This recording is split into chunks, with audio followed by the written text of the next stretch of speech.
이스라엘 민족이 마침내 출애굽을 하게 됩니다. 애굽 땅에 10번째 재앙이 임했습니다. 그날 밤 애굽의 모든 처음 난 것들의 숨통이 끊어졌습니다. 한순간에 자식을 잃은 이들의 통곡은 애굽 전역을 가득 채웠습니다. 바로 왕의 완악한 반대에도 불구하고 결국 이스라엘 백성은 이집트 땅, 저 애굽 땅에서 탈출하게 되었습니다. 애굽 사람의 모든 마다들과 모든 가축의 처음 난 것들이 다 죽게 되는 10번째 재앙을 겪고 나서야 비로소 애굽 왕은 어쩔 수 없이 모세와 아론을 불러들여 이스라엘 백성의 출애굽을 허락하고 그렇게 광야로 가라고 명합니다. 이스라엘 백성은 한밤중에 갑작스러운 출애굽이 시작되었습니다. 이 때문에 발효되지 못한 반죽이 담긴 그릇을 챙길 수밖에 없었습니다. 애굽 사람으로부터 은, 금, 패물과 의복을 취할 수밖에 없었습니다. 그렇게 빠져나온 이스라엘 백성의 숫자가 남자 어른만 약 60명가량 되었다고 말하고 있습니다.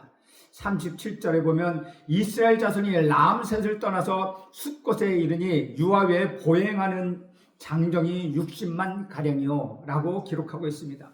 이날 이스라엘 백성들은 람셋을 떠나 숫곳에 이르렀습니다. 람셋은 이스라엘의 애굽종으로부터 비참한 삶을 살았던 그 흔적이 고스란히 남아있는 곳이었습니다.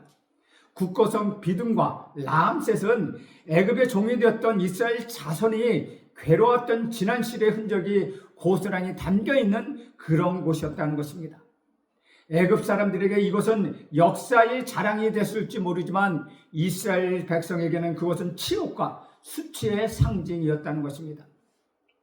하나님은 이스라엘 자손들로 출애굽을 시작하게 하시면서 가장 먼저 그곳을 등질 수 있는 자유를 허락하셨습니다. 그들은 남셋을 등을 지고서 홍해와 가장 가까운 숫곳에 이르렀습니다. 숫곳은 작은 집 혹은 오두막집 혹은 외양간이라는 뜻을 담고 있습니다. 그들이 머물렀던 남셋에 비하면 아주 작은 곳에 해당합니다. 그러나 그곳에서 나온 이스라엘 자손의 수는 결코 적지 않았습니다. 그들은 유아 외에 보행하는 장정만 약 60만 명 가량 되었다고 이야기합니다. 학자들은 여기에 그들과 함께한 여인과 아이, 노인들을 더하면 그 수는 약 200만 명이 좋게 넘었을 것이라고 이야기합니다. 그럴 것이 당시에는 오늘날과 달리 자녀를 많이 낳기에 충분히 가능한 일이었습니다. 이스라엘 자손 위에도 출애굽에 동행한 사람들이 있었습니다. 양과 소와 심이 많은 가축들도 있었는데 이 가축들은 식량을 삼기 위한 가축이 아니라 하나님께 제사를 드릴 때 사용하기 위한 가축들이었습니다. 야곱과 그의 아들들이 애굽으로 가뭄을 피해 내려갔을 때 그 숫자가 70명이었다고 성경 말하고 있습니다. 이들이 얼마나 오랜 시간 저 이집트에 머무르게 될지 그들은 전혀 알지 못했습니다. 그들이 나중에 얼마나 큰 숫자가 될지도 그들은 전혀 상상하지 못했습니다. 그런데 오늘 본문을 통해서 하나님은 하염 없이 흘러갔던 야곱의 후손의 역사를 분명히 한 획을 그어 놓으셨습니다. 38절에 보면 수많은 잡족과 양과 소와 심이 많은 가축이 그들과 함께 하였으며 라고 말씀하십니다. 출애굽의 행렬에서 이스라엘 자손뿐만 아니라 다른 여러 민족도 함께 했다는 것입니다. 사람뿐만 아니라 심이 많은 가축도 있었습니다. 여기서 우리는 출애굽의 은혜가 혈통으로서 규정된 이스라엘 자손뿐만 아니라 이방인에게도 큰 영향을 미치고 있음을 확인할 수 있습니다. 39절을 봅니다. 그들이 애굽으로부터 가지고 온 발교되지 못한 반죽으로 무교병을 구웠으니 이는 그들이 애굽에서 쫓겨남으로 지체할 수 없었음이며 아무 양식도 준비하지 못하였음이었더라. 람셋을 등지고 숫곳을 향했던 그들은 급박하게 출애굽 과정에 들어갔기 때문에 미처 발효되지 못한 반죽 그것을 챙겨야 했다는 것입니다. 그것으로는 무교병 외에 먹을 수가 없다는 것입니다. 텁텁한 무교병을 먹으면 그들은 애굽 땅에서 급박하게 나온 그 순간을 떠올렸을 것입니다. 그들은 무교병을 씹으며 출애굽의 시작을 곱씹기도 했다는 것입니다. 그들 스스로 세운 계획을 통해서 출애굽이 이루어진 것이 아니라 전적으로 우리 하나님 여호와 우리 하나님 아버지의 은혜로 비롯된 것임을 되새기고 있다는 것입니다. 37절과 40절에서 출애굽한 이스라엘 백성의 숫자와 그리고 그들이 나온 것이 야곱이 이집트로 들어간 지 약 몇 년 후에 일인지 분명하게 하나님은 기록해 놓으셨습니다. 그들이 이집트에서 빠져나온 날은 야곱이 애굽으로 가뭄을 피하여 애굽에 들어간 지 430년이 되는 해 어느 날이 아니라 야곱이 들어간 지 딱 430년 정확히 그날이 끝나는 바로 그날이었다는 것입니다. 40절과 41절에 보면 이스라엘 자손이 애굽에 거주한 지 430년이라 430년이 끝나는 그날에 여호와의 군대가 다 애굽 땅에서 나왔은즉 43년이 끝나는 그날에 라는 표현을 통하여 이스라엘 자손이 출애굽한 날이 이스라엘 자손들이 애굽으로 들어간 지 430년이 되는 날이었음을 우리는 알 수 있습니다. 이스라엘 백성들 가운데 누가 이 날을 카운트하고 기억하고 있었겠습니까? 아무도 이 날을 셀 수가 없었습니다. 유한한 시간을 살아가는 인간은 기껏해야 100년 남짓 셀 수 있었을 것입니다. 죽은 이후에 200년, 300년을 셀 수는 없습니다. 그런데 하나님은 그날을 세밀히 세고 계셨다는 것입니다. 이스라엘 백성들이 이집트에서 신음하며 살았던 그 하루하루 그 고된 순간순간들을 세고 계셨고 하나님이 계획하시고 예비하신 정확한 날 430년이 끝나는 그 마지막 날에 자유와 해방을 맛보게 하셨습니다. 이것은 과거 창세기 15장 13절에서 하나님께서 아브라함에게 하신 말씀이 성취된 사실을 보여주고 있습니다. 창세기 15장 13절에는 이렇게 기록합니다.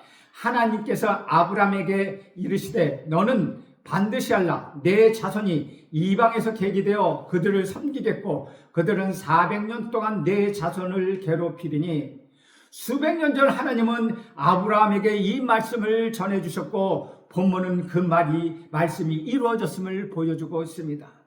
사랑하는 여러분, 비록 나의 인생의 길이로는 그 길이를 헤아릴 수 없어도 비록 내 인생의 연륜으로는 그 수를 셀 수 없어도 그날이 여러분에게 찾아오고 있다는 것입니다. 여호와의 날, 여호와의 밤이 여러분에게 찾아오고 있다는 것입니다. 이스라엘 백성들이 1년 된 흠없는 어린 양의 피로 좌우 문설주와 임방의 발음으로 인하여 모든 장자의 죽음을 면하고 출애굽하여 자유의 몸이 되었습니다. 이처럼 온전하고 흠없는 어린 양 되시는 우리 구주 예수 그리스도께서 흘리신 보혈 십자가와 부활이 바로 저와 여러분을 위한 구원의 사건이었습니다. 그것을 믿음으로 고백하는 저와 여러분과 주의 모든 백성들에게 여호와의 날, 여호와의 밤이 다가오고 있다는 것입니다. 그때는 여러분 모두는 제 모든 죄에서 벗어날 것입니다. 우상은 여러분에게 떠나갈 것입니다. 죽음의 공포도 질병의 굴레도 사라질 것입니다. 탄식도 떠나가고 절망도 사라질 것입니다. 그런 여호와의 날, 여호와의 밤이 다가올 것입니다. 우리는 그날을 다 셀 수는 없지만 하나님께서는 하루하루 세고 계십니다. 그리고 그날 여호와의 날에 저와 여러분에게 참된 자유와 해방을 맛보게 하실 것입니다. 바로 그날 여호와의 날은 반드시 올 것입니다. 그 공의의 심판의 앞에서 악인들은 거꾸러질 것입니다. 여러분이 억울한 일을 당한다 하더라도, 여러분이 원통한 일을 당한다 하더라도, 불의 권력과 힘 앞에서 억압과 놀림을 당한다 하더라도, 사업이 날로 하나님 힘들어지고 어려워진다 하더라도 하나님은 그날을 하루하루 세고 계시다는 것입니다. 우리 여호와 하나님이 간섭하시는 날, 그날은 반드시 올 것입니다. 우리 여호와 하나님이 개입하시는 날, 그날은 반드시 올 것입니다. 그날은 여호와의 날, 여호와의 밤이라는 것입니다. 430년이 끝나는 그날에, 여호와의 날에 우리 하나님이 말씀하신 대로 광야에 나왔던 사람들, 다시 말하면 하나님의 명령에 순종하여 이제 자유의 몸으로 살아가게 된 이 사람들을 가르쳐 성경은 뭐라고 말하고 있습니까? 우리 하나님 애굽에서 종되었던 그들을 향하여 여호와의 군대라고 부르고 계십니다. 수백 년의 애굽의 종으로 살았던 그들은 그 어떤 군사 훈련도 받지 못했습니다. 그들에겐 병거도 없었습니다. 그런데 하나님은 그들을 군대라고 부르고 계십니다. 이는 이후에 이루어질 광야 생활 중에서 각 지파를 군대 편제로 계수했기 때문이거나 실제 전쟁을 수행해야 했기 때문이라는 것입니다. 그러나 무엇보다도 그들을 군대로 호충하시는 것은 이미 그들이 하나님의 명령에 따라서 온전히 순종하고 그렇게 이집트를 나왔기 때문이라는 것입니다. 군사의 가장 기본적인 자질은 무엇입니까? 명령에 절대 복종하는 것입니다. 군대는 여기서부터 군기가 서고 군기가 선 군대에서 가장 강한 군사가 키워지는 것입니다. 애굽에서 탈출한 명령에 순종하고 나온 이스라엘 백성들은 이제 그들이 최고 주관인 우리 하나님 여호와의 군대로 편입된 것입니다. 실제로 오합지졸같이 보였던 이스라엘 백성이지만 우리 하나님 여호와의 명령에 따라 대열을 맞춰 나가게 됩니다. 그들의 모습은 민수기 2장에서 60만 3,550명의 군인들이라고 분명히 기록하고 있습니다. 종족별로 군사지휘관을 세우고 군기를 들고 지파별로 행진하는 군대의 모습으로 이스라엘 백성을 묘사하고 있다는 것입니다. 주 안에서 살아가는 여러분이 하나님의 사람으로 하나님의 군대로 편입되었다는 것은 하나님의 말씀에 순종할 때 그렇게 일어난다는 것입니다. 내가 할 수 없어 보이는 일이라도 우리 주님의 말씀에 절대 복종할 때 여러분은 하나님의 미션, 하나님의 전략에 동참하는 군인이 되는 것입니다. 우리 하나님 여호와의 충성스러운 군사가 되는 것입니다. 여러분의 작은 순종, 그거 하나하나가 하나님의 뜻과 계획을 이루어 나가는 일이 된다는 것입니다.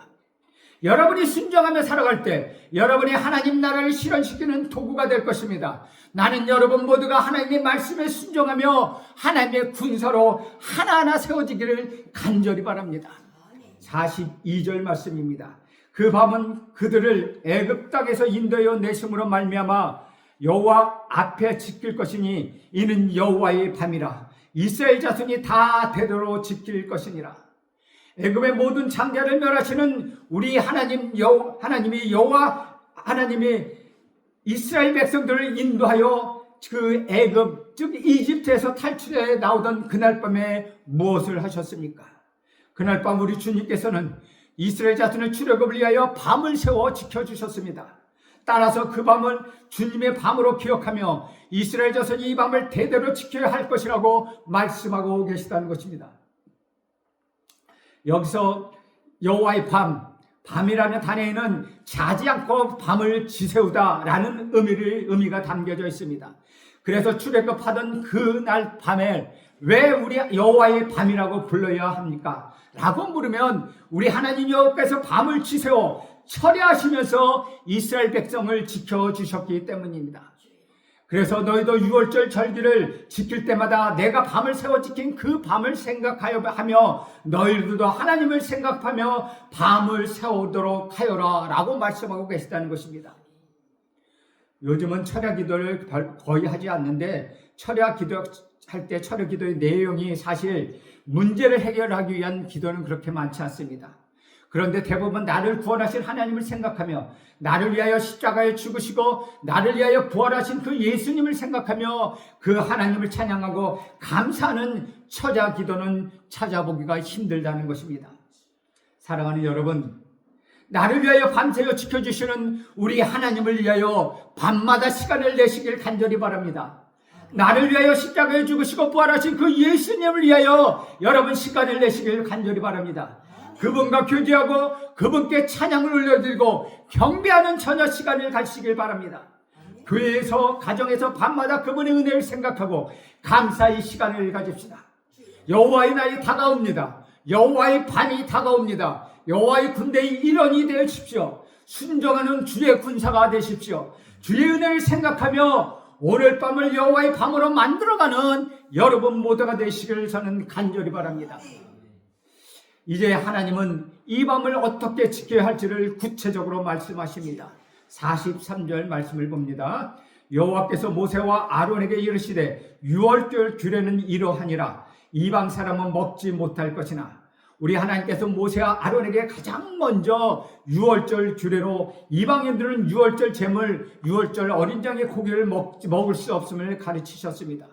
그런데 여기서 이방인은 단지 혈통에 따라 구분되는 것이 아닙니다. 44절에 보면은 각 사람이 돈으로 산 종은 할례를 받은 후에 먹을 것이며 당시 종은 사회적으로 한 인간이 아닌 동물이나 물건 정도로 취급받던 것이 일반적이었습니다.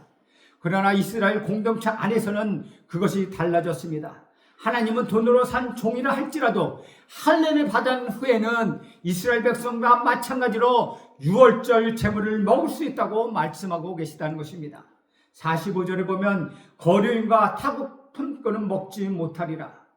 언제든지 훌쩍 떠날 수 있는 타국인들, 거류인들이나 타국인들이나 돈을 벌기 위하여 이스라엘 자손과 잠시 함께하는 타국의 품꾼들은 본래 유월절 제물을 먹을 수 없다고 말씀하십니다.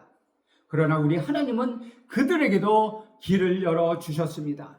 48절과 49절 봅니다. 너희와 함께 거류하는 타국인이 여호와의 유월절을 지키고자 하거든 그 모든 남자는 할례를 받은 후에야 가까이하여 지킬지니 곧 그는 본토인과 같이 될 것이나 할례 받지 못한 자는 먹지 못할 것이니라. 본토인에게나 너희 중에 거류하는 이방인에게 이 법이 동일하니라 하셨으므로 하나님은 본토인이나 이방인에게 법을 자율적으로 적용하지 않도록 말씀하십니다. 함께 거류하는 타국인이라도 우리 하나님을 믿기로 작정하고 할례를 받았다면 누구나 유월절 예식에 참여할 수 있다는 것입니다. 하나님은 유월절 예식에 참여하는 대상에 여여 그 방법에 대해서도 우리에게 가르쳐 주십니다. 46절 47절을 봅니다. 한 집에서 먹되 그 고기를 조금 더 집 밖으로 내지 말고 뼈도 꺾지 말지며 이스라엘 자손이 이스라엘 회중이 다 이것을 지킬지니라. 하나님은 유월절 예식에 있어서 모든 이스라엘이 지켜야 할 것이며 한 집에서 먹을 것이며 그 고기를 집 밖으로 조금 더 내지 말 것이고 뼈도 꺾지 말라고 말씀하셨습니다. 원어 성경에 보면 그 고기를 집 밖으로 가지고 나가지 말 것과 뼈를 꺾지 말라는 부분에 강한 부정 또는 금지를 표하는 로라는 히브리어 로라는 말이 사용하고 있습니다. 이 말을 듬으로 인하여 아주 강한 명령을 말하고 있다는 것이죠. 고기로 집 밖으로 나가지 말라는 것은 할례를 받지 않는 이들이 혹시 유혹을 느낄 수 있기 때문이었으므로 우리는 쉽게 이해할 수 있습니다. 다만 단 하나의 뼈도 꺾지 말라는 것은 어떤 이유 때문인지 단번에 이해가 되지 않습니다. 이는 유월절 예식에 사용되는 어린 양은 후에 이 땅에 오시는 인간의 죄를 대신하여 죽을 우리 구주 예수 그리스도를 예표하기 때문입니다. 우리 구주 예수 그리스도께서는 십자가 위에서 죽임을 당하실 때 그 뼈가 꺾이지 않을 것임을 이것을 통하여 미리 예언해 주셨습니다. 그리고 실제로 그렇게 되었습니다. 요한복음 19장 36절에는 이렇게 기록하고 있습니다. 이 일이 일어난 것은 그 뼈가 하나도 꺾이지 아니하리라 한 성경을 응하게 하려 함이라. 이처럼 시간과 공간을 초월하여 계시는 우리 하나님께서는 유월절 예식을 제정하실 때 우리 구주 예수 그리스도의 죽음에 초점을 맞추시고 그 규례를 정하셨던 것입니다. 오늘 본문은 이렇게 끝마치고 있습니다. 50절과 51절을 봅니다. 온 이스라엘 자손이 이와 같이 행하되 여호와께서 모세와 아론에 명령하신 대로 행하였으며 바로 그날에 여호와께서 이스라엘 자손을 그 무리대로 애굽 땅에서 인도하여 내셨더라. 이것을 세번역 성경으로 조금 간단히 간결하게 정리하면 이렇습니다. 이스라엘의 모든 자손은 주님께서 모세와 아론에게 명하신 대로 하였다. 바로 이날에 주님께서 이스라엘 자손을 각 군대 단위로 이집트 땅에서 이끌어 내셨다. 말씀이 성취되는 그때 이스라엘의 모든 자손이 말씀에 순종했을 때였습니다. 은혜는 속히 또 빈번히 구하면서도 정작 말씀에 순종하기를 더디했던 사람들의 목소리를 지금 제 귀로 듣는 것 같습니다. 오늘 본문은 이스라엘 자손에게 이 애굽에 종살이했던 그 사건을 곱씹어 보아야 하며 거기에 초점을 맞추고 있지는 않습니다. 오늘 본문의 초점은 그들은 애굽에서 인도해 내신 우리 하나님, 그 하나님의 초점을 맞추고 있습니다. 여러분, 지금 무엇에 초점을 맞추고 계십니까? 어디에 초점을 맞추고 계십니까? 누구에게 초점을 맞추고 있습니까? 죄의 종로로 타는 우리는 우리를 구원하시기 위하여 이 밤에 그 밤에 우리 구주 예수님께서는 십자가에 달려 죽으셨습니다. 이제 저와 여러분이 되새겨 보아야 할 것은 죄의 종로로 탔던 과거의 저와 여러분의 모습이 아니라 우리가 지금 초점을 맞춰야 할 것은 저와 여러분을 구원하신, 나를 구원하신 우리 구주 예수 그리스도와 십자가의 복음이라는 것입니다. 이번 주간도 부끄러운 과거의 모습이 아니라 눈을 들어 부활하신 우리 주님의 초점을 맞추어 보십시오. 십자가에 여러분의 시선을 맞추어 보십시오. 십자가를 향하여 여러분의 눈을 뜨십시오. 그럴 때 분명 약속의 땅에 살아가는 새로운 한날을 경험하게 될 것입니다. 그럴 때 출애굽을 경험하게 될 것입니다. 그럴 때 이 땅에서 하나님 나라를 경험하게 될 것입니다. 그러므로 우리가 초점을 맞추며 살아가야 할 것, 우리 구주 예수 그리스도의 십자가의 복음임을 다시 한번 기억하며 이번 주간도 강건하게, 이번 주간도 담대하게 세상을 향하여 선포해 나가는 저와 여러분 되길 간절히 소원합니다. 기도하겠습니다. 하나님 아버지, 10번째 재앙 후에 실현된 출애굽의 현장을 살펴보며 동시에 우리를 구원하신 우리 주님의 은혜를 깊이 되새기게 하심을 감사합니다. 제 종로로 했던 과거의 모습의 시선을 뺏기지 않게 하옵소서. 부활하신 우리 주님을 향하여 눈을 들게 하옵소서. 날마다 새로워지는 일상을 경험하게 하옵소서. 예수님의 이름으로 기도하옵나이다. 아멘.